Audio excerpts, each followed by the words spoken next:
नमस्कार दोस्तों, मैं सुजीत कुमार। स्वागत है आज की इस वीडियो में जिसका नाम है कंडीशनल सेंटेंस। ये पार्ट 2 है।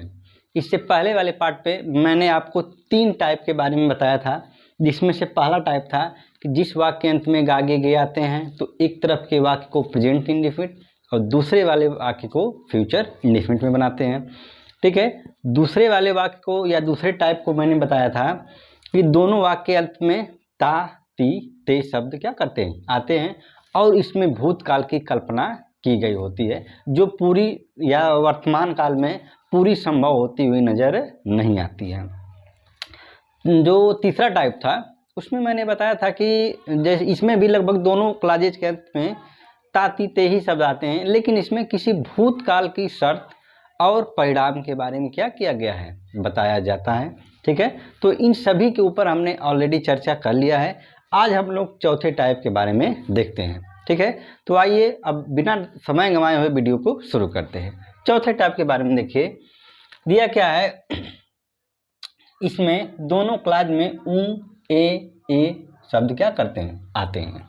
ठीक है, जैसे देखिए नीचे एग्जाम्पल दिया क्या है, यदि मैं दिल्ली जाऊं शब्द आया तो मैं अपने दोस्त से मिलूं। ठीक है, यदि मैं दिल्ली जाऊं तो अपने दोस्त से क्या करूं, मिलूं। अब आप चाहते होंगे या आपके मन में ऐसा भी आता होगा, आप सोचेंगे कि मैं ऐसा भी बोल सकता हूं कि यदि मैं दिल्ली जाऊंगा। ठीक है, तो जैसे ही आपने गागी गे शब्द का प्रयोग किया तो टाइप बदल जाता है। ठीक है, यदि आपने ऊ शब्द का प्रयोग किया तो टाइप आपका क्या हो जाता है, दूसरा हो जाता है। ठीक है, जब गागे गे शब्द आता है तो आपको बता दिया गया है कि तब आप उस मतलब किस वाले वाक्य को किस टेंस में बनाएंगे। यदि अंत में ऊ ए शब्द आते हैं तब आप उसको किस टेंस में बनाएंगे। ठीक है, देखिए यदि जो पहला वाला क्लाज होगा यानी इफ वाला, यदि वाला, इसको हम बनाएंगे पास्ट इंडेफिनिट टेंस में, और जो तो वाला क्लाज होगा, ठीक है, इसको हम बनाएंगे किसके साथ, वुड के साथ। ठीक है, वुड का मतलब क्या हुआ, सब्जेक्ट होगा, वुड होगा, और वुड एक मॉडल हेल्पिंग वर्ब है। और आप सभी लोग जानते होंगे कि जितनी भी दुनिया के मॉडल हेल्पिंग वर्ब होती हैं सबके साथ आप हमेशा वर्ब की फर्स्ट फॉर्म का प्रयोग करते हैं। ठीक है, तो देखिए ये बनेगा कैसे, इफ सबसे पहले शुरुआत किससे करेंगे, इफ आई। ठीक है, क्या होगा, आई गो। अब पास्ट इंडेफिनिट है तो गो तो लगेगा नहीं, बल्कि वर्ब का कौन सा फॉर्म, सेकेंड फॉर्म। गो का सेकेंड फॉर्म क्या होता है, went. I went to Delhi, यदि मैं क्या करूं, दिल्ली जाऊं तो अपने दोस्त से मिलूं। अब देखिए दूसरे क्लास में होता क्या है कि अक्सर सब्जेक्ट को छिपा दिया जाता है। अब देखिए कौन अपने दोस्त से मिलेगा, यानी मैं क्या करूं, अपने दोस्त से मिलूं। ठीक है, शुरुआत किससे होगी, सब्जेक्ट, इसके बाद वुड, क्योंकि आप सभी लोग जानते होंगे कि सब्जेक्ट के बाद हेल्पिंग वर्ब, चाहे मॉडल हेल्पिंग वर्ब हो, चाहे प्राइमरी ऑक्सिलरी वर्ब हो, चाहे जो भी जैसा रहे, सब्जेक्ट वुड, फिर क्या, मिलना। मीट मतलब मिलना, किससे, अपने दोस्त, और आई के साथ अपने के लिए क्या लगता है, माई फ्रेंड। ठीक है, तो इस तरह से हम क्या करेंगे, चौथे टाइप के वाक्यों को बनाएंगे। ठीक है, आइए अब पांचवें टाइप के बारे में, नेक्स्ट टाइप के बारे में देखिए। अन्य जगहों पर केवल यदि के अंग्रेजी के रूप में इफ लिखा जाता है। ठीक है, यदि उस वाक्य में यदि शब्द आया है तो आप उसको टेंस के अनुसार क्या करते हैं, बनाते हैं। इसमें कोई स्पेशल रूल नहीं होते हैं कि इसको फ्यूचर इंडेफिनिट में या वुड में इस तरह से क्या किया जाता है, बनाया जाता है। इसमें आपको टेंस को ध्यान में रखते हुए इसको क्या करना रहता है, बनाना रहता है। यदि वाक्य मॉडल वर्ब में है तो आप मॉडल में बनाएंगे, प्रेजेंट में है तो प्रेजेंट में, पास्ट में है तो पास्ट में। जिस वाक्य मतलब जो भी वाक्य जिस टेंस में रहता है आप उसको उसी टेंस में क्या करते हैं, बनाते हैं। देखिए जैसे वाक्य क्या कहा गया, यदि आप जाना चाहें, क्या कहने का मतलब है, यदि आप क्या करना चाहते हैं, जाना चाहते हैं। ठीक है, जैसे मान लीजिए आपका कोई दोस्त है, आपके पास आया और यदि उसके पास समय नहीं है और वो जाना चाहता है तो आप क्या कहेंगे, यदि तुम जाना चाहते हो तो जा सकते हो।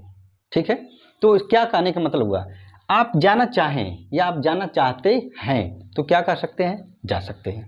ठीक है, तो जो पहला वाला वाक्य है वो किस में लग रहा है, या आप जाना चाहें या आप जाना चाहते हैं।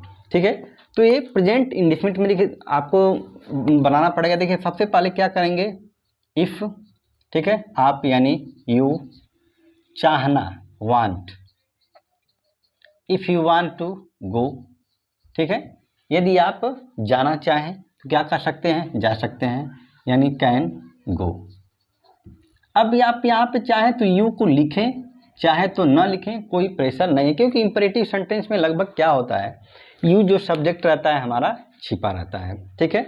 आप नहीं भी लिखेंगे तो भी आपका वाक्य सही, क्यों, किसको आप कह रहे हैं कि आप या तुम, उसी से कहा जा रहा है कि आप चाहें। तो देखिए कैसे मालूम पड़ेगा कि यहाँ पर प्रेजेंट इंडेफिनिट, इफ़, ठीक है, you want to go, want है, इसके साथ यस या यस भी नहीं लग सकता, क्यों, क्योंकि सब्जेक्ट हमारा क्या है, बहुवचन है, बहुवचन के साथ आप यस या यस का प्रयोग नहीं करते हैं, ठीक है। ये प्रेजेंट इंडेफिनिट है। पास्ट इंडेफिनिट तो बिल्कुल भी नहीं हो सकता, ठीक है, क्यों, क्योंकि यहाँ पे वर्ब का सेकेंड फॉर्म लगता है, तो वांट का सेकेंड फॉर्म क्या होता है, वांटेड हो जाता है, ठीक है। जैसे आप यदि वहाँ पे वांटेड लगाएंगे तो ये वाक्य का अर्थ क्या हो जाएगा, भूतकाल में चला जाएगा, ठीक है। तब आप इसका अर्थ निकालेंगे तो निकलेगा ही नहीं, ठीक है, कि आप जाना चाहते थे, ठीक है, तो आप जा सकते हैं। ऐसे कैसे हो सकता है कि आप भूतकाल में जाना चाहते थे और वर्तमान में कैसे जाएंगे, बिल्कुल भी संभव नहीं है, ठीक है। तो यहाँ पे भले ही ये शब्द क्यों न आया हो, लेकिन आप उसका तात्पर्य ये न कहिएगा कि पास्ट इंडेफिनिट, ठीक है, ये प्रेजेंट इंडेफिनिट में कहा गया है, ठीक है। तो इस तरह से ऐसे वाक्य को क्या करते हैं, बनाते हैं, ठीक है। इसमें आइए कुछ नोट देख लेते हैं कि यदि वाक्य में क्या क्या परिवर्तन। नोट में देखिए, यदि वाले वाक्यों का क्रम बदला भी जा सकता है, ठीक है। यदि आपको कहीं पर भी इफ या कंडीशनल सेंटेंस दिखता है तो आप उसके क्रम को भी बदल सकते हैं, ठीक है। जैसे इसकी इंग्लिश आप चाहें तो यहाँ पर भी लिख सकते हैं और इसकी इंग्लिश चाहे तो यहाँ पर भी लिख सकते हैं। इसमें ग्रामेटिकली कोई भी गलती नहीं होती है, ठीक है। और ऐसा नहीं कि केवल गागी गे वाला ही सेंटेंस, आप किसी भी सेंटेंस को क्या कर सकते हैं, उसका क्रम बदल सकते हैं, ठीक है।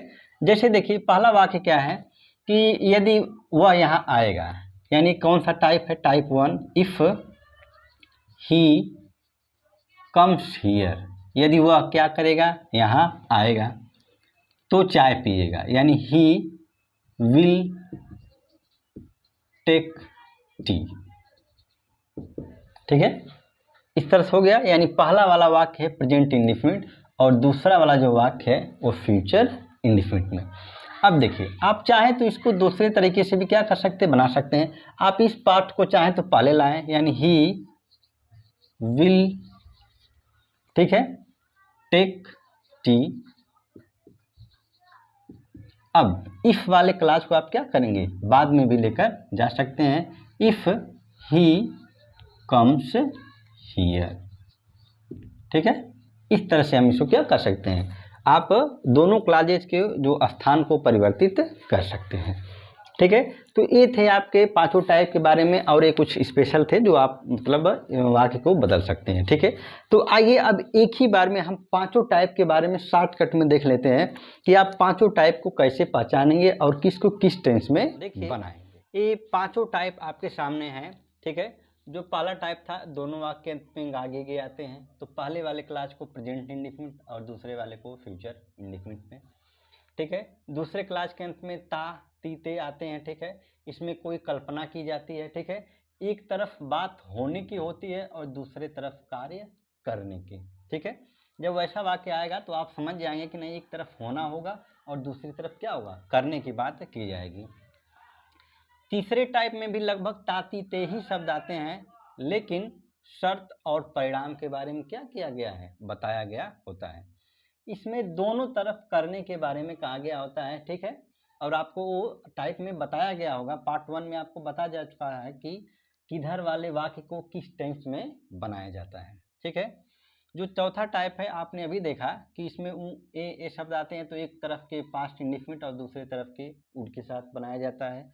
और पांचवा टाइप था कि यदि केवल यदि के लिए आप इफ और फिर अगले वाले या उस वाक्य को, ठीक है, आप टेंस के अनुसार क्या करते हैं, परिवर्तित करते हैं या उसको बनाते हैं। बाकी नोट में आपको बताया गया कि क्लासेज को क्या कर सकते हैं, इंटरचेंज कर सकते हैं, यानी आप बाद वाले क्लास की अंग्रेजी चाहे तो पहले भी लिख सकते हैं और जो पहले क्लास आया है उसकी अंग्रेजी आप बाद में लिख सकते हैं, ठीक है। तो ये शॉर्टकट में था आपको पांचों टाइप के बारे में, ठीक है। एक छोटी सी वीडियो है, ये पार्ट 2 है। इसके बाद मैं आपको इसकी प्रैक्टिस एक्सरसाइज लेकर आऊँगा, ठीक है।